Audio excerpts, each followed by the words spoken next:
Lorenzo asks, where are UTXOs stored? Well, what are UTXOs? They are unspent transaction outputs. So they're in the blockchain, meaning that every transaction has transaction outputs. If you have a copy of the blockchain with the transactions in it, the transaction outputs are in that database. Now, they're not in an easy to find index. They're not in an easy to find database because they're just in the transactions. So unless you know the transaction ID, so you can look up a transaction and then find the outputs that transaction has, those outputs are sitting in the blockchain, but not in an easy to find way. Now, if you create a transaction index and you add a watch address, what your node software, for example, Bitcoin Core, will do is it will create a separate index for the database, your wallet index, that indexes all of the UTXO by script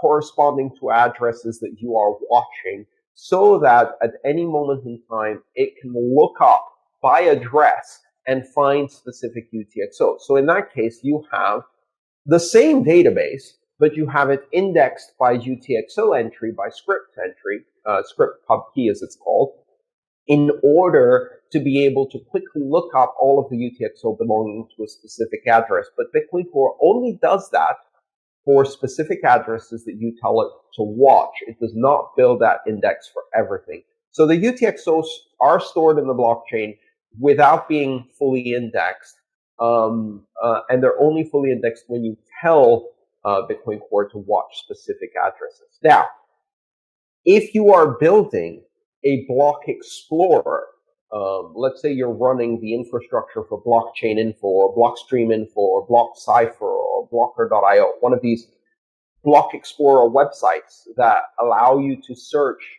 and find the balances of addresses, well, they're building a fully indexed database of all UTXO and all addresses that they keep updated all the time. That takes a very big amount of disk space to store, and that's a much more complex database. And they do that because they need information, and they can't be calculating and rescanning that database. So they store a full UTXO set indexed by a number of different indices, so they can look these things up very, very quickly and present them on your screen. And that's custom software that they built to do this. Your wallet doesn't do this. So the UTXO is stored where it's needed, when it's needed, for the purposes that it's needed. Enrico asks, Bitcoin dust. Could you please explain what Bitcoin dust is, why it's bad, how it can be avoided, and if in the long run, in the extreme scenarios, it could damage Bitcoin owners or the network itself? All right, Enrico. So what Bitcoin dust is? Bitcoin dust is amounts of Bitcoin that have become part of the UTXO set that are no longer spendable because the cost to spend them in transaction fees exceeds the value of the Bitcoin itself. So, for example, if I create a transaction and part of the change in that transaction or one of the payments in that transaction is an amount that's maybe 1,000 Satoshis, a couple thousand Satoshis, or something like that, then the cost to spend that single chunk of Bitcoin that's only 1,000 Satoshis is going to be more in fees, or I'll end up paying a significant percentage of it in fees, and therefore it is in practice unspendable. Okay, here's the key point. In practice unspendable at the current price and fee point of Bitcoin today. That doesn't mean it's unspendable forever. It may become spendable in the future as perhaps the price of Bitcoin goes up and the relative percentage of fees goes down, so that, again, it becomes profitable or valuable enough to spend with a lower fee. So Bitcoin dust, the definition itself changes. There is a specific definition, which is, I believe, anything under 546 Satoshis. I can't remember the exact number, but there is an amount that you simply can't create below. So there's a minimum amount of Bitcoin that you can create in a UTXO, and that's to prevent the creation of really ridiculous amounts of dust. In the beginning on Bitcoin, you could create a 1 Satoshi output, which effectively at any price of Bitcoin with any level of fee automatically is dust. You can't do anything with that. So it just sits there unspendable, and it takes up memory and disk space on the Bitcoin blockchain in order to keep track of an amount that really can't be spent.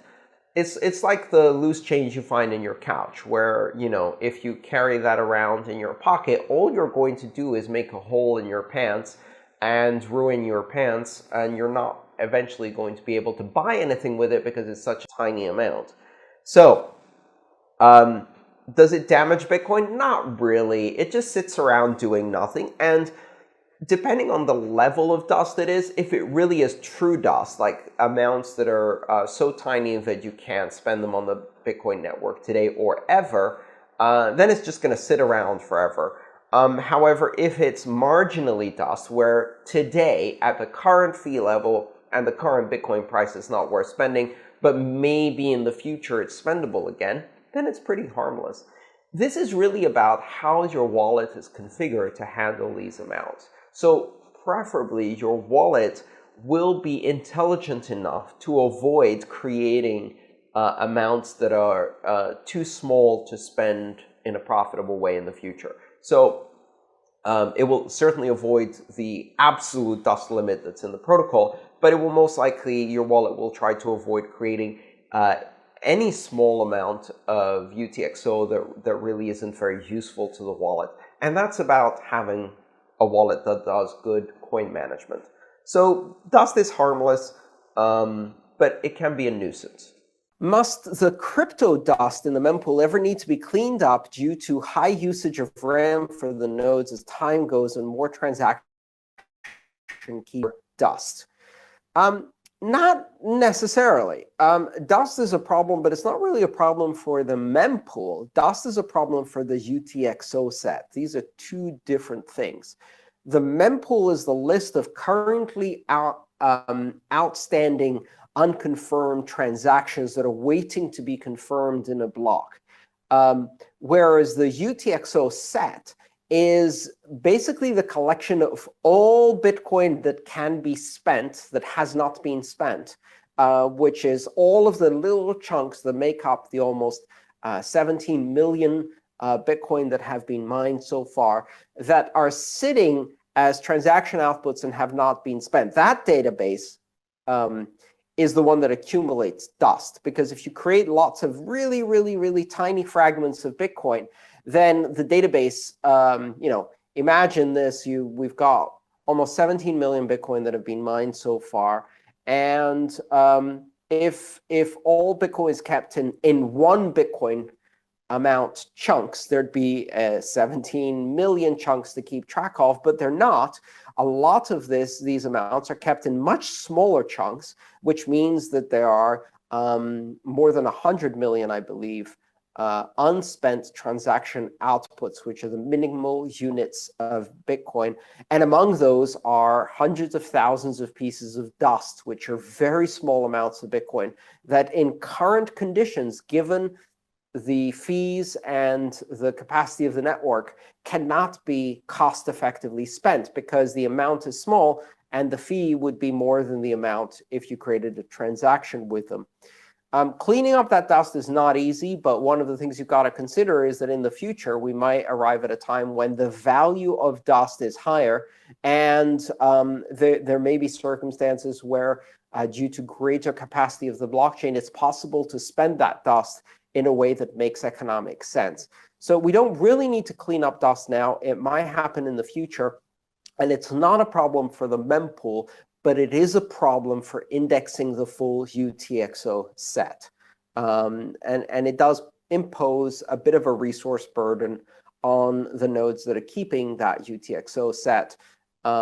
If they keep it in memory, then it's a RAM problem. If they keep it on disk, then obviously it's a disk access problem. What do you do when you have all of your UTXOs in a single address? What do you do when you have all of your unspent transaction outputs in a single address? Basically, all your coins in a single address.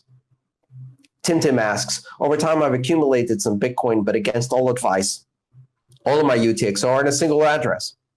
I understand this is bad for privacy, but I also understand it's less secure. Once I spend one of my UTXO, the public key behind the double hash, behind the address, is revealed, and the key pair is more vulnerable to future attack possibilities. What Tim is talking about there is the rather remote possibility of a successful quantum computing attack in the future, to which address reuse makes you more vulnerable, and no address reuse makes you more resilient. So if your public key is revealed only when you make a spend, and if you keep using the same address, then that public key, if one day there's a quantum computer big enough to crack it, would be a problem. It's a really remote possibility for the foreseeable future. But anyway, the privacy implications alone are worth reconsidering this situation, because if you have all of your UTXO, all of your coins in one address, that means every time you make a payment, the person you just paid, who knows who you are, can look at where the payment came from and look in that address and know how much crypto you have, because it's all in that address. So from a privacy perspective, it's terrible. What can you do to get out of the situation and be more private and secure? Well, one of the things you can do is construct transactions that send payments to other addresses in your own wallet in amounts that are not obviously just transfers between wallets, that look perhaps like payments to merchants and things like that. And if you do enough of those transactions, you'll spread the crypto you have in that one address across many different addresses managed by your hardware wallet. Tim mentioned he's got a hardware wallet, and also will spread some of that to the change addresses in your wallet, and all of that will make it it will make it a bit more private for you. There are other techniques which I can't recommend because it depends on your jurisdiction as to whether these things are legal or not. But you can use various things like coin mixing tools like Join Market or CoinJoin in order to mix your own coins in your own addresses so that you maintain better privacy. You need to look up in your jurisdiction whether that's something that you can do. A follow-up question from Mark. I'd be very interested to hear as well how to best consolidate one's UTXOs while maintaining privacy.